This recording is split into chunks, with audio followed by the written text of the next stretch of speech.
Peasant Farmers Association of Ghana has blamed the current food price hikes, balance of payment challenges, and the city's depreciation partly on the impact of climate change.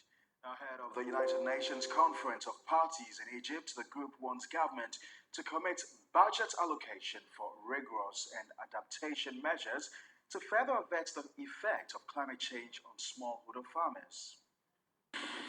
In Ghana, the average temperatures increase per decade stands at 0.21 degrees Celsius.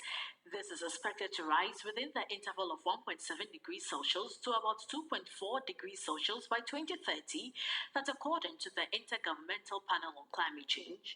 Rainfall has declined over the past 4 decades in all the agroecological zones in Ghana, and the sea level is also expected to rise from 5.8 centimeters to 16.5 centimeters by 2050.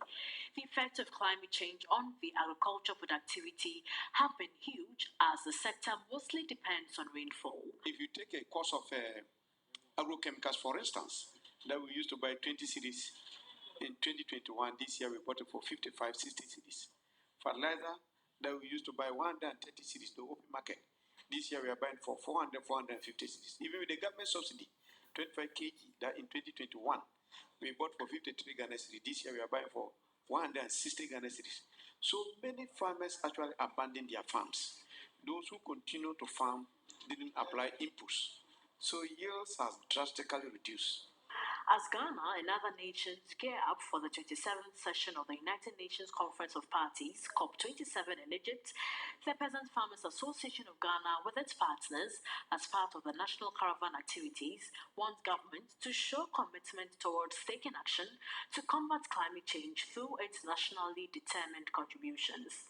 To this end, government should revisit the One Village, One Dam initiative and also seek alternative funding arrangement for the construction of the Polgo multipurpose dam, including the option for public-private partnership arrangements.